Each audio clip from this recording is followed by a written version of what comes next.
வணக்கம் எல்லாருக்கும்.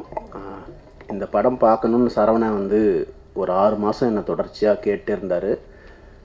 நான் வந்து எஸ்கேப் ஆகிட்டே இருந்தேன். ஏன்னா சசி சார், சரவணன் ஏற்கனவே உடன்பிறப்பே, பயங்கர பாச மழையாக இருக்கும், இதிலேருந்து எஸ்கேப் ஆகணும்னு நான் தள்ளி போட்டே இருந்தேன்.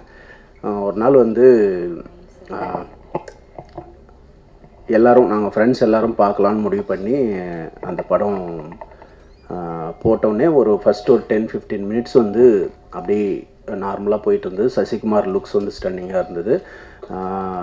போக அந்த படத்தில் வந்து வர சீன்ஸும் அதில் இருக்கிற பர்ஃபாமன்ஸும் வந்து பயங்கர கனெக்டடாக இருந்தது. ரொம்ப நிறைய விஷயங்கள் வந்து பயங்கர அதிர்ச்சிகரமாக இருந்தது பார்க்குறதுக்கு. ஸ்டில் நான் வில்லேஜிலே இருந்திருந்தால் கூட எனக்குமே இந்த விஷயங்கள் வந்து ரொம்ப ரொம்ப ஸ்டன்னிங்காக இருந்தது.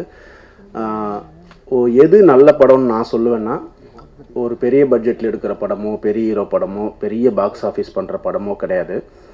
ஒரு ஹியூமனை வந்து பெட்டர் ஹியூமன் பீயிங்காக மாற்ற முயற்சி பண்ணுற படங்கள் தான் நல்ல படங்கள்னு நான் சொல்லுவேன்.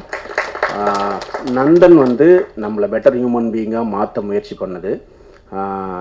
இது வந்து விராசரவணன் வந்து பத்திரிகை துறையிலேருந்து வந்திருக்காருன்றதுக்காகவோ, சசிகுமார் சார் வந்து பொருட்காட்சியில் வச்சு பாதுகாக்கிற அளவுக்கு நல்லவர்ன்றதுனாலையோ இல்லை. இந்த படம் நல்ல படம், அதனால் கண்டிப்பாக எல்லோரும் சப்போர்ட் பண்ணுங்கள். நன்றி.